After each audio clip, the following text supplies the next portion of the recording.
You want something badly. Maybe it's a healthier body, a better relationship, a new car. And yet, every time you get close, you find yourself pulling back, procrastinating, overthinking, distracting yourself, quitting before you've even started.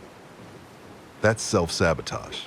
And it's one of the most frustrating experiences in psychology because you're both the prisoner and the prison guard. But here's the truth.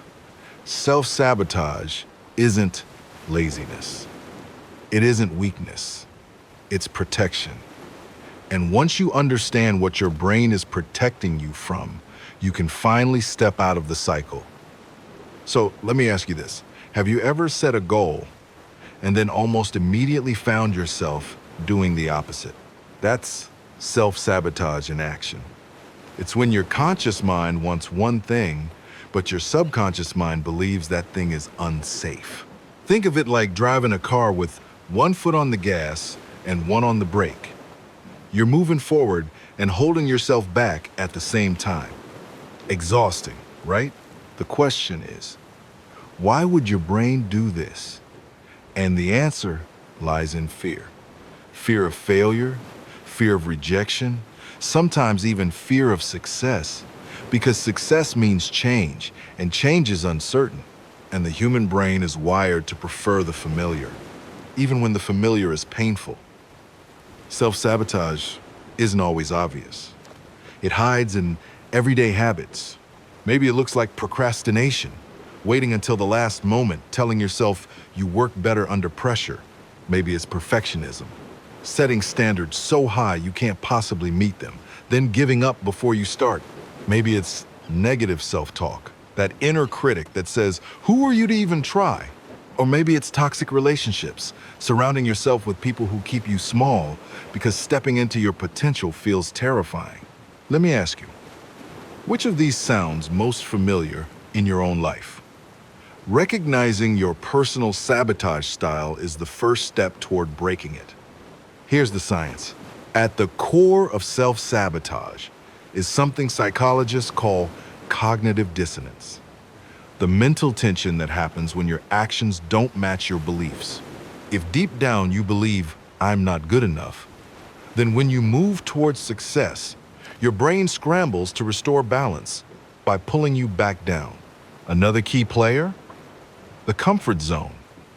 Your brain loves familiarity because it equals safety.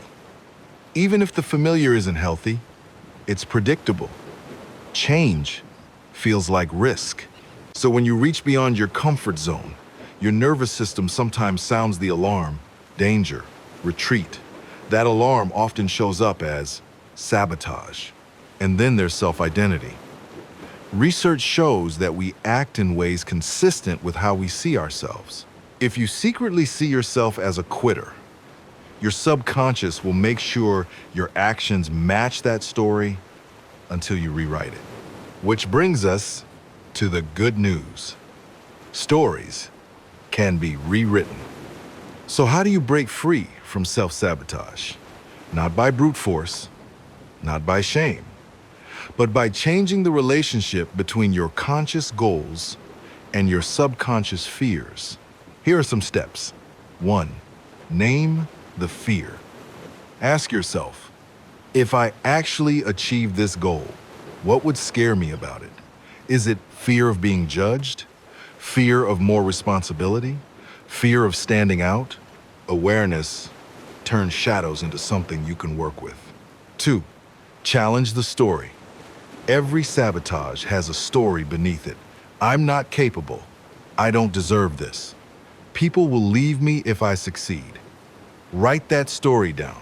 Then ask, is this a fact, or is this a belief I learned somewhere along the way? Most of the time, it's not truth. It's programming. 3. Start small. Big leaps trigger the alarm system. Small steps slip under the radar. If your goal is to write a book, don't start with 50 pages. Start with one sentence a day. Consistency rewires the brain. 4. Replace punishment with curiosity. Instead of, oh, I blew it again, try interesting. What was I afraid of in that moment? This shifts your mindset from critic to scientist. And curiosity is how we learn. 5. Build an environment that supports you. If you're trying to eat healthier, don't rely on willpower. Remove the junk food. If you want to quit procrastinating, put your phone in another room. Change your environment, and your brain has fewer chances to sabotage you. Step by step, this is how you align your conscious desires with your subconscious beliefs. And when that alignment happens, self-sabotage loses its power. Self-sabotage isn't proof that you're broken. It's proof that a part of you is trying to protect you, even if it's using the wrong strategy. The next time you catch yourself pulling back from something you want, pause and ask, what am I really afraid of here? That question alone can change everything. If this conversation spoke to you, I'd love to hear your story. What's one way you tend to sabotage yourself?